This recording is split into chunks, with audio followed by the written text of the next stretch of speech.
নমস্কার। আজকের ভিডিওটা একটু আলাদা। আজ আমি কোনো স্বাস্থ্য টিপস দিতে আসিনি, কোনো চিকিৎসা পদ্ধতির তুলনাও করতে আসিনি। আজ আমি আপনাদের সামনে একজন মানুষের নিজের মুখে তার নিজের অভিজ্ঞতার কথা তুলে ধরব। প্রথমে একটা গুরুত্বপূর্ণ কথা জানিয়ে রাখি, এই ভিডিওতে যা শুনবেন তা সম্পূর্ণ একজন রোগীর ব্যক্তিগত অভিজ্ঞতা। প্রত্যেক মানুষের শরীর, রোগের কারণ, জীবনযাপন এবং সুস্থ হওয়ার গতি কিন্তু এক নয়।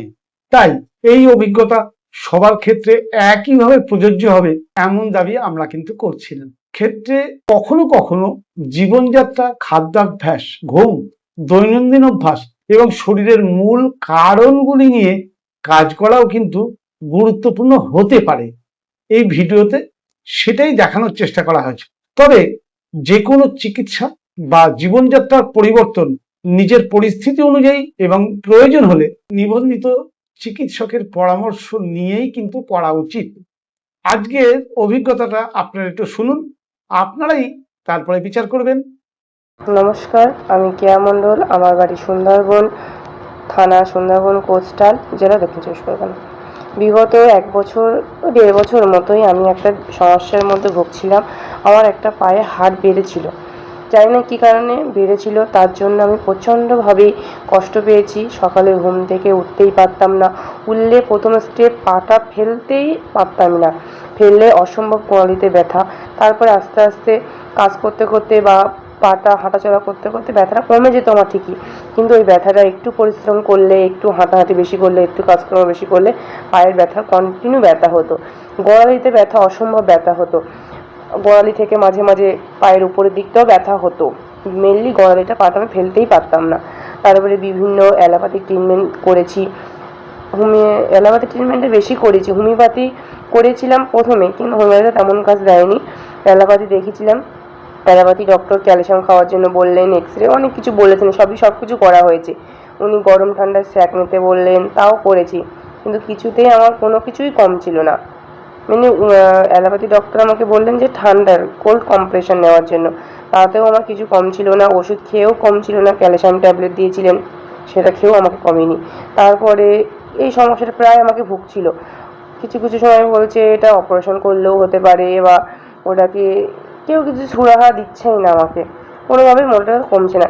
এই সময় আমারই একটা পরিচিত স্যার আমাকে বললেন, একটা আয়ুর্বেদিক স্বাস্থ্য সমৃদ্ধি কেন্দ্রের কথা বললেন। তারপরে আমি ওখানে যাই। ওখানে স্বাস্থ্য সমৃদ্ধি কেন্দ্রের আন্ডারে সুজয় স্যারের সাথে আমার পরিচয় হয়েছিল। ওনার ট্রিটমেন্টে বা ওনার আন্ডারে যাওয়ার পরে আমি মোটামুটি অনেকটাই সুস্থ হয়েছি। প্রথমে ভাবছিলাম কী হবে, কিছুই বুঝতে পারছি না। উনি কোনো ওষুধই দেননি, কোনো কিছুই দেননি, কোনো ওষুধ, কোনো ব্যায়াম কিছুই বলেননি। উনি পুরো আমার সকাল থেকে রাতের খাওয়ার দাওয়ারটাই পরিবর্তন করে দিয়েছিলেন। সেই খাওয়ার দাওয়ারে পরিবর্তন করাতেই মানে আমি যে ভাবতেই পারিনি যে আমার এত পরিবর্তন আসবে। কোনো ওষুধই না, কিচ্ছু না, শুধু খাওয়া দাওয়ার পরিবর্তনটা উনি করে দিয়েছিলেন।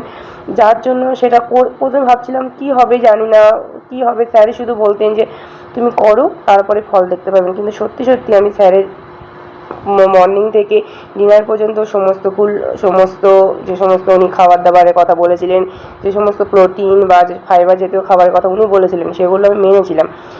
মেনে আমি দেখছি পায়ের ব্যথা অনেকটাই কমে গেছে। পুরোপুরি খাওয়ার দাওয়ারের উপরেই ওনার পায়ের ব্যথা পুরো কমে গেছে। উনি সবসময় সকালে খাবার থেকে উনি র ফুডটার উপরে বেশি জোর দেন, রান্না ফুডের থেকে উনি বেশি র ফুডটা বেশি জোর দেন। তার কারণেই আমি মনে হয় সুস্থ হতে পেরেছি। এখন বলতে গেলে পরে আমার পায়ের ব্যথাটা, ওনার ওষুধটা খাওয়ার মোটামুটি 6 মাসের মধ্যে আমি রেজাল্ট পেয়েছিলাম। তারপর 1 বছরের পর দিয়ে আমি পুরোপুরি পায়ের ব্যথাটা এখন আর নেই আমার বলতে গেলে। আর এমনি টুকিটাকি কোনো সমস্যা হলেই ওনার ছোটো ছোটো টিপস রয়েছে।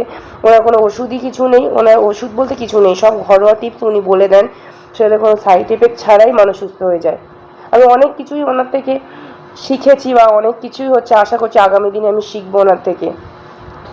যাই হোক, স্যারকে অনেক ধন্যবাদ। আমার পায়ের ব্যথা তো উনি ঠিক করে দিয়েছেন, তার জন্য আমি ওনাকে খুবই ধন্যবাদ। ওনার প্রতি আমি বিশেষ করে চিরকৃতজ্ঞ থাকবো। উনি একটা আমাকে হেলথ টিপস এমনভাবে শিখিয়েছেন, যার জন্য আমি অনেক কিছু থেকে অনেক কিছু প্রবলেম আসলে সেগুলো কীভাবে সলভ করবো, সেগুলো বিনা ওষুধেই সেই জিনিসগুলো উনি শিখিয়েছিলেন। সেই জন্য ওনাকে অনেক অনেক ধন্যবাদ। আমি একটা জিনিসই লক্ষ্য করে দেখলাম, কোনো রোগ হলে স্যার সেই রোগটার পিছনে ছোটেন না। তো কাউকে কাশি হলো বা সর্দি হলো, স্যার কোনো দিনই সেই কেন কাশির জন্য ওষুধ বা সর্দির জন্য ওষুধ এগুলো উনি দেন না। উনি পুরো মূল থেকে ঠিক করেন যে কী কারণে হচ্ছে, ওর গোড়া থেকে উনি পুরো ঠিক করেন।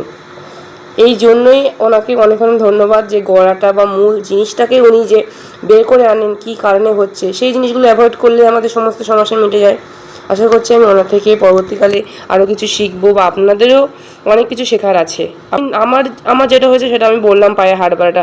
কিছুদিন আমার সাইটিকার প্রবলেম ছিল, খুব ব্যথা হতো। ওই ব্যথাটা মানে একদিন ওনার কাছে গেছে, একটাকে আমার ঠিক হয়ে গেছে আমি জানি না। তারপরে উনি আমাকে ব্যায়াম দেখিয়েছিলেন, সেই ব্যায়ামগুলো অতটা আমাকে করতে হয়নি ঠিকই, কিন্তু মাঝে মাঝে আমি ব্যথা হলে করি। কিন্তু ওনার কাছে অনেক টিপস রয়েছে, সেগুলো খুব উপকার করবে আপনাদেরকে।